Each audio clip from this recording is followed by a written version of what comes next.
Deputy PM is with us now, also Justice Secretary Dominic Raab. Mr Raab, good morning to you. Thank you very much indeed for joining us. Can we start with Ukraine, if possible, please? Russia's saying that they don't want to put Kiev at military risk, and so they're going to move their troops away. How much faith are we putting in those words? Well, I don't think a lot. We judge the Russian military machine by its actions, not just its words. There's obviously some scepticism that it will regroup to attack again, rather than seriously engage in diplomacy or anything of that nature. Of course, the door to diplomacy will always be left ajar, but I don't think you can trust what is coming out of the mouth of Putin's war machine. To that end, talking about diplomacy, what do we make of suggestions that the Ukrainian peace mission were poisoned?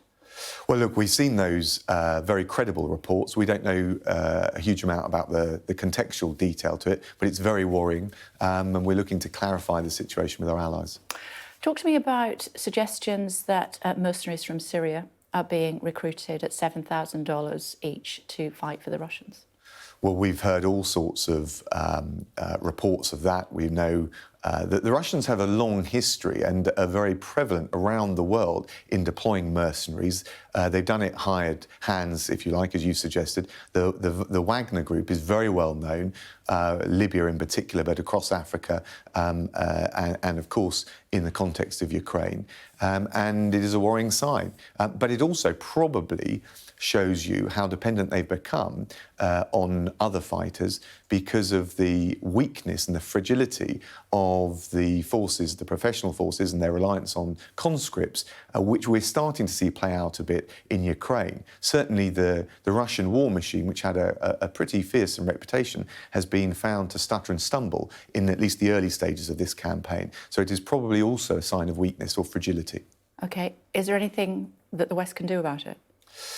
Look, it's very difficult. We'll have to address that. We've known that there are asymmetric forces, so hired mercenaries as well as conventional forces in Russia. There are a whole range. With Russia, you have to deal with a whole range of possibilities. We set that out in our integrated review.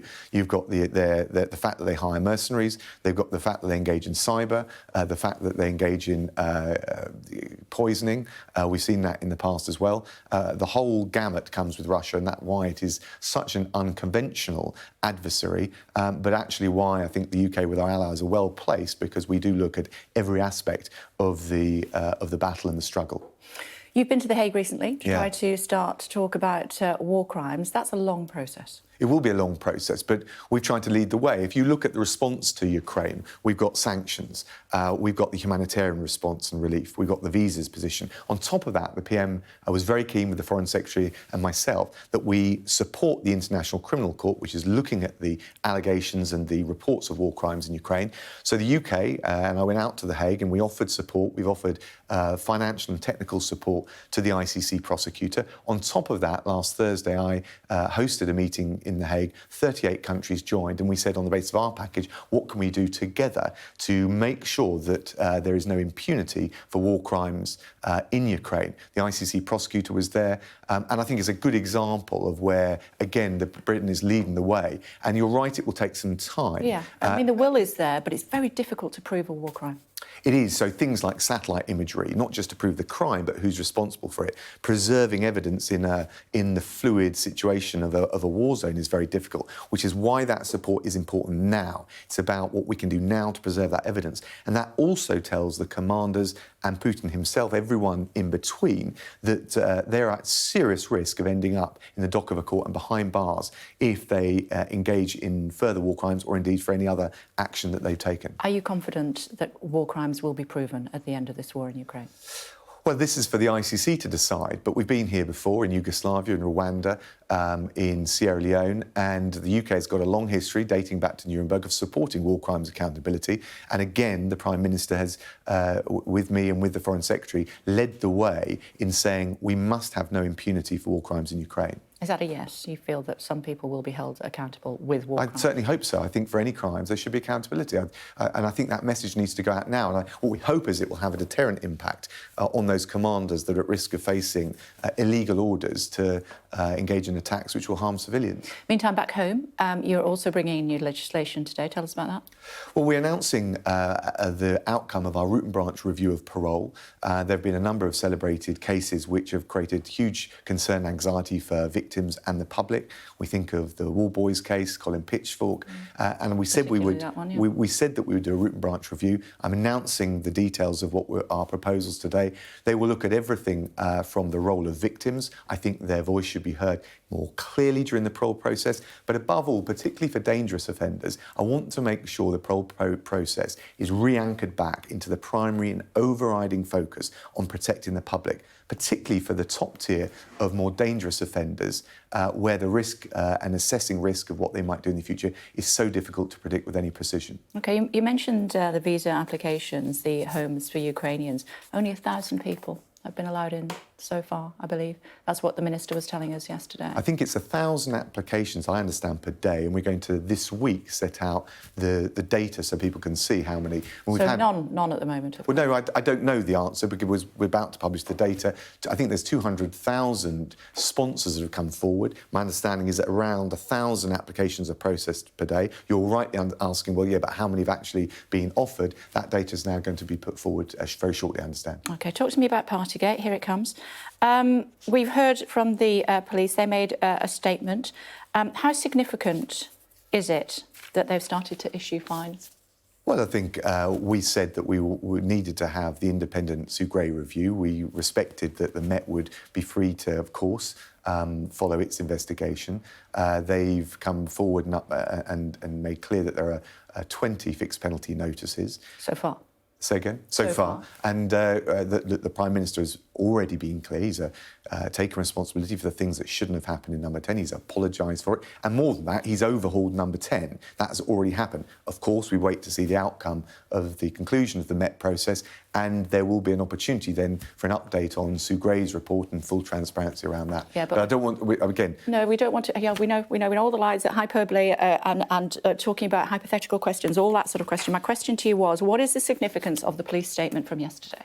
Well, that 20 individuals have been given, yes, inevitably the fixed penalty notice is for those that have breached the regulations, and we stand by and support the fact that there should be the Met process, the Sue Gray process, and accountability for this. Yeah, because the Prime Minister, of course, said previously all guidance was followed completely in Number 10. How can that be true, and yet people also having broken the law? Well, I don't know the full facts of the fixed penalty notices and the details of those individual cases, but the Prime Minister was telling the House of Commons and the public what he knew to the best of his ability. We obviously had all the questions, the claims that were made. That's precisely why the Sue Gray inquiry was set up, and that's why, where there have been credible allegations, they've gone to the police. It's precisely because of those questions and those challenges that those processes have run their course, and we, of course, support that. Yeah, but on at least 20 occasions, the law was broken at Number 10 Downing Street. Where does the buck stop with that? Well, the PM has already said, I mean, ultimately individuals take responsibility, but the PM has already said he takes responsibility and he apologised for the fact that things happened in Number 10 that shouldn't have done. And more than that, he's overhauled the Number 10 operation. People have been asking me already today, yes, but what happens to those that have had a fixed penalty notice? Many people have already left Number 10 Downing Street. And I think you can see from his actions and the fact that these inquiries have taken place that we believe, engage and indeed embrace the transparency and the accountability that the public rightly expect. Yeah, but the fact remains, Deputy Prime Minister, that it's an actual fact that 20 people broke the law in Downing Street when we were in the middle of a pandemic, when people couldn't bury their loved ones, when they couldn't see their loved ones in nursing homes, care homes, and they died. 20 people broke the law. who should be responsible for that? Where does the buck stop with that? Well, ultimately, individuals, we're all responsible for what we do, and that's why the fixed penalty notices, they're the appropriate punishment that the Met have handed out. The PM has been clear that he recognises that that things went wrong. He's apologised for that. And we've got the ongoing process to determine any other individuals, both through the Met Police investigation, anyone else that has broken the law, and indeed there will be an opportunity for Sue Gray and that inquiry to update their findings, and the PM's been very clear. There'll be full transparency around that. Yeah, but what does it say about the culture when at least 20 fines have been issued so far? More to come, we're told by the Met. What does it say about the culture at number 10 at the time? Well, look, these things are deeply regrettable. What I would also say is that... What does it say about the culture at the time? Well, I understand what you're saying, but my experience, and I was in and out of number 10, we've had this conversation before, was that, look, I'm not going to excuse anything that happened that shouldn't have done. We've been very clear about that, though the punishments have already been meted out. But my experience... Some of them. Some of them, of course, I accept that.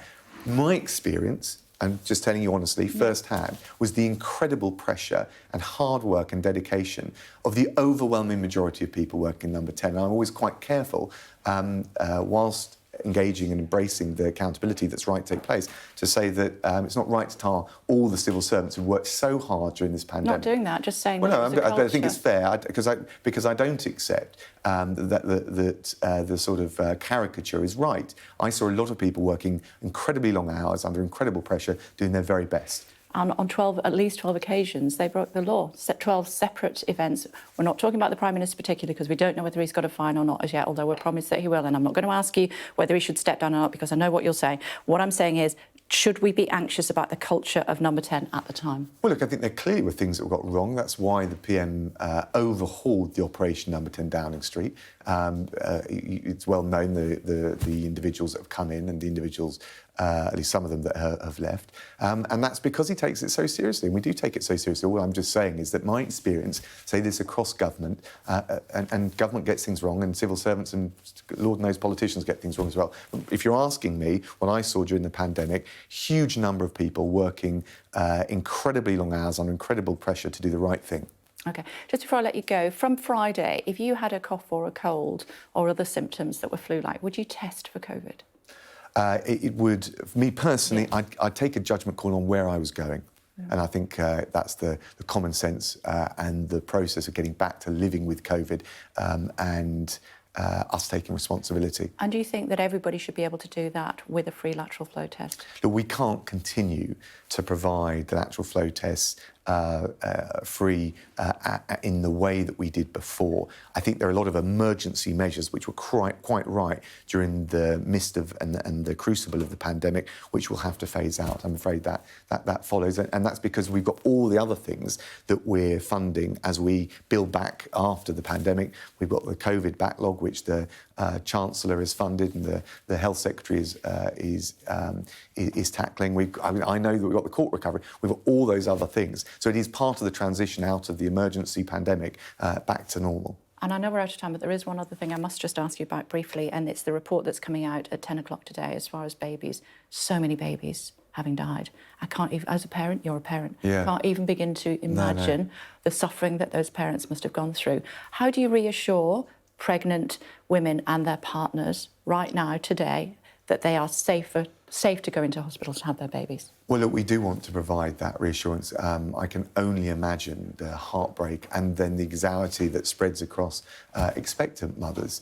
And I think what you'll see is through, I'm sure it's the Health Secretary that will be setting this out, the practical measures combined with the recognition of what's gone wrong to provide that reassurance and confidence, I think not just amongst mothers, but amongst the public at large. It is a really heartbreaking series of issues that we've had to grapple with.